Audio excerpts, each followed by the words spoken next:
Howdy folks. I've been playing some Deadlock recently and have absolutely fallen in love with its world and characters. As a video game artist, I've found myself picking apart some of the characters and really just appreciating the thoughtfulness that's gone into each one. So I thought today I'd share some of my thoughts as to what makes Deadlock such a special game in a sea of forgettable live service titles. If this is your first time here, then welcome. This video is basically going to be part time-lapse and part video essay. A talk and draw, if you will. I don't know if that's a thing, but that's what I'm calling it. So settle in while I draw Lady Geist and Abrams while we chat about what makes good character designs. When it comes to Deadlock, there are a few factors that I believe make it appealing. For me, a lot of what Deadlock has to offer particularly appeals to my sensibilities. I saw the character Abrams and said, they've got a blue Hellboy with a magic book? Yeah, I'll make that my personality. And I'm not alone in that reaction because many people see the game and are equally intrigued, which really just serves to support my claim that everyone needs to read Hellboy, but that's a video for another time. What I want to dive into today is what makes a game like Deadlock so appealing to players. It's an interesting case study because Deadlock still hasn't been officially announced. It's been in closed beta for some time now, and the only way to play is through an invite from somebody already in the game. So what makes this game so organically appealing to players while other companies have to spend vast amounts of time and money promoting their game only for it to fall flat when it finally releases? I've determined that Deadlock serves as a good example of a game with a strong identity.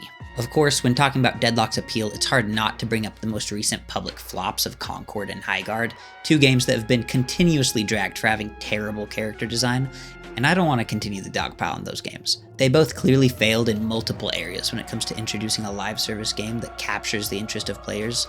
They provide a good reference point when talking about what players like and don't like. Originally, this video was going to be a side-by-side comparison of character designs from Concord and Deadlock, but that became too much of an educational video, which is fine and all, nothing wrong with that. But I wanted to keep this more simple and focus on what Deadlock is doing right, not so much what other games have done wrong. I may return to that original idea another time though. So what is appeal? It might sound like a vague term, but it's actually a really good metric to use when critiquing art. The first time I was introduced to the idea was in school learning the 12 principles of animation. Appeal doesn't mean a drawing that is of a beautiful subject matter. It means it has a pleasant quality in its presentation, like through rendering and shape language. It's something even ugly character designs can have. So I'm going to use the term in a pretty broad sense to refer to any image or idea that has a pleasing or intriguing quality. I've broken the idea of appeal into three sections: style appeal, character design appeal, and world building appeal. Style refers to the overall rendering presentation of a character. You can have characters whose style is very realistic and natural, or you can have characters who are very cartoony and simplified. By character design, I refer to the attributes of the character that are being presented to the player, the outward appearance that is meant to read instantly and have a hook that makes you interested in them. The world in which a character resides can also have a hook that makes you more interested in learning about it. For example, what's up with those fingers in Elden Ring? So what makes Deadlock immediately appealing? The game hasn't even been announced yet, but has a ravenous fan base obsessed with the world and characters, and the game has had zero traditional marketing. Compare that to Concord, which was announced at a big award show with a shiny cinematic trailer that was meant to introduce us to our favorite new hero shooter characters. But it didn't work. Those guys were seemingly going about it the right way too. They wanted to make people care about their hero shooter by introducing characters that the players were excited to learn about. So why did nobody care? A good game has to have a strong identity and be able to convey it effectively to the viewer. When I first saw Deadlock, my interest was piqued because I liked the world-building similarities to Hellboy. I think occult noir stories are awesome, so naturally I was excited to see someone else building on that genre. But here's the thing, I also like retro sci-fi. So why didn't Concord look cool to me?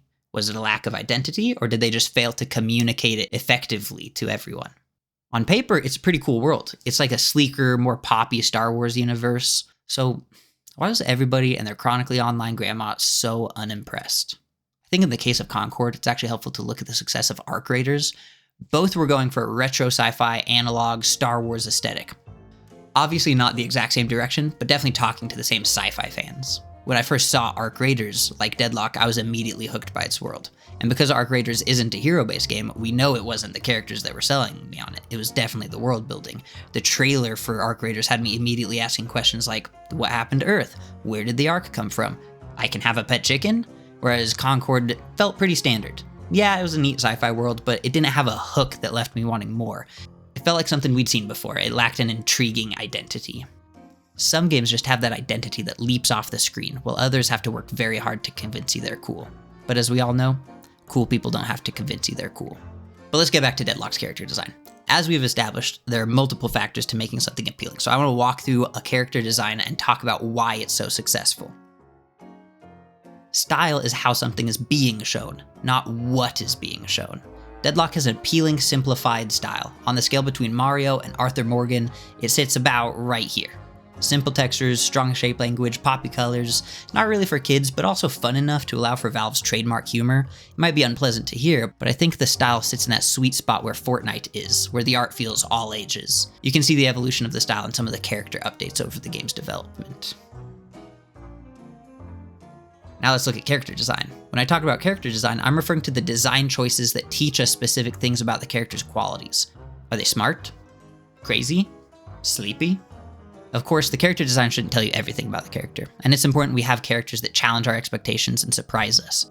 But a good character design should have everything the creator wants you to know or believe at first glance. Maybe it's not much, maybe it's a lot, but we are meant to make some judgments based on what we see.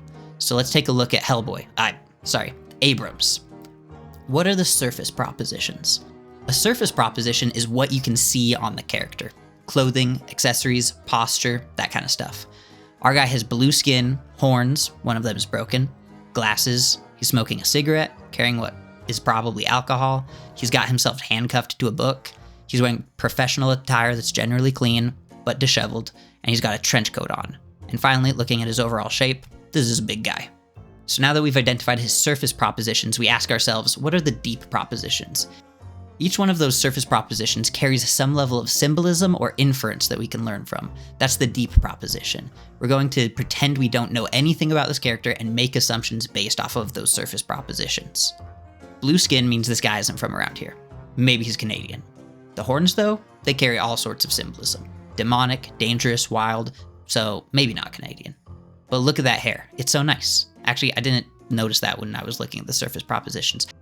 The combo of demon horns plus nice hair means this is a well-kept demon, and the fact that one of the horns is broken means they aren't for show. This guy has seen some stuff. Or maybe he really is just like Hellboy and removes them himself.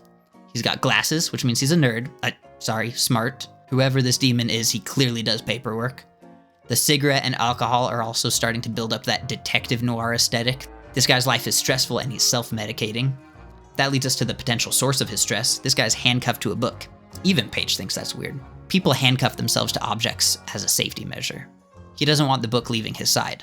So it's valuable? Dangerous? Maybe he's really into journaling? Rounding out the detective motif is his clothing. He's wearing professional, clean clothing, but is a little disheveled. This is clearly a working class man, and that's supported by his overall stature. This guy works with his hands, or well, fists. But combine that with his professional attire and anxious attachment to a book, we can surmise that this demon is a grizzled detective whose brawn is matched by his brains. We don't know why he has that book, but we can guess that it's a pretty big case based on the effect it's having on him. Isn't it awesome how much we can learn about a character just by looking at them?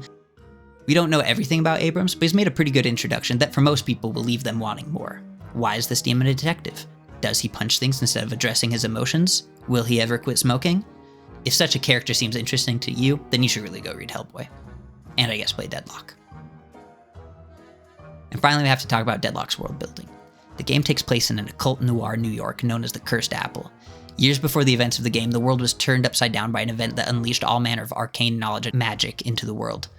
Every character in Deadlock has the goal of gaining favor of one of the patrons, godlike beings that have manifested themselves and promised to fulfill the wishes of their most loyal followers.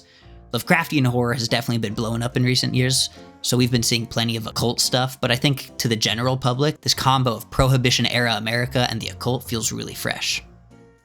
And it's that world building that increases the appeal of each character. Abrams is made even more intriguing when we put him against the backdrop of the Cursed Apple. In many ways, all this talk about appeal comes down to story. Having a cool-looking character is enough to get people to stop and look, but there needs to be depth there to get them to stay and care. That's what I've always thought is the secret sauce for a long-lasting game. People come for the art, they stay for the gameplay, and they remember the story. That's why I'm so impressed that Deadlock is trying to succeed in the story department, where traditionally multiplayer games like these are nothing more than cool characters and some lore. A visual novel was leaked a while back in a Deadlock build, and that's really interesting because I don't think there's a lot of precedent to say that competitive MOBA players are also big visual novel fans, but to me it's a sign that the devs love their world and have a bunch of stories to tell in it, and they know the players are eager to dive more deeply into that world that they've created. Does it need good storytelling in order to be a successful game? No, plenty of games do just fine without a strong story, but I sure am happy they're going for it. It successfully pulled me into the door of a game that I otherwise would have passed on like many other competitive games before it. Thanks for hanging out with me while I talk about appealing character design while I draw Lady Geist and Abrams. I love all the characters in Deadlock, so I may very well do more videos on the game. If you appreciate talking about art and the storytelling, then this is the place to be. I'll be making more videos like this where I create some artwork while talking about what makes the world and story of that IP so interesting. Now get off YouTube and go play some video games.